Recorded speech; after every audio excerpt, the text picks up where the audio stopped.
ಒಂದು ದಿನ ಬುದ್ಧರು ಮೌನವಾಗಿ ನಡೆಯುತ್ತಿದ್ದರು.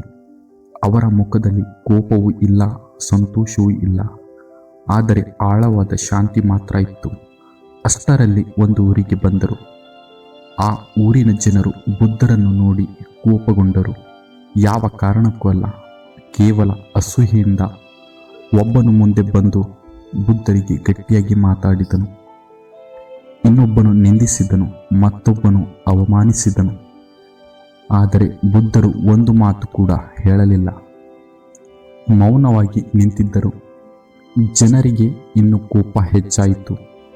ಒಬ್ಬನು ಕೇಳಿದನು, ನಾವು ಇಷ್ಟು ಅವಮಾನ ಮಾಡುತ್ತಿದ್ದರೂ ನೀನು ಏಕೆ ಮಾತನಾಡುವುದಿಲ್ಲ? ಅಷ್ಟಕ್ಕೆ ಬುದ್ಧರು ನಿಧಾನವಾಗಿ ನಗುಮುಖದಿಂದ ಮತ್ತು ಶಾಂತ ಧ್ವನಿಯಲ್ಲಿ ಕೇಳಿದರು, ನಿನಗೆ ಯಾರಾದರೂ ಉಡುಗೊರೆಯನ್ನು ಕೊಟ್ಟರೆ ನೀನು ಅದನ್ನು ಸ್ವೀಕರಿಸದಿದ್ದರೆ ಆ ಉಡುಗೊರೆ ಯಾರದಾಗಿರುತ್ತದೆ? ಅವನು ಉತ್ತರಿಸಿದನು, ಕೊಟ್ಟವನದೇ. ಬುದ್ಧರು ಹೇಳಿದರು, ಅದೇ ರೀತಿ ನಿನ್ನ ಕೋಪ, ನಿಂದನೆ, ಅವಮಾನ ನಾನು ಸ್ವೀಕರಿಸದಿದ್ದರೆ ಅವು ನಿನ್ನದೇ ಆಗಿ ಉಳಿಯುತ್ತವೆ.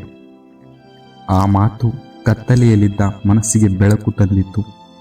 ಕೋಪದಲ್ಲಿ ಇದ್ದ ಜನ ಮೌನರಾದರು. ಕೆಲವರ ಕಣ್ಣುಗಳಲ್ಲಿ ನೀರು ತುಂಬಿತು. ಅವರಲ್ಲಿ ಒಬ್ಬನು ಬುದ್ಧರ ಕಾಲಿಗೆ ಬಿದ್ದು ಹೇಳಿದನು, ನೀವು ನಮ್ಮನ್ನು ಸೋಲಿಸಿದಿರಿ, ಆದರೆ ಪ್ರೀತಿಯಿಂದ.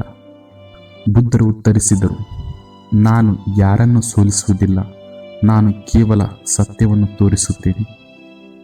ಉತ್ತರ ಕೋಪವಲ್ಲ, ಅವಮಾನಕ್ಕೆ ಉತ್ತರ ಮೌನವೂ ಆಗಬಹುದು.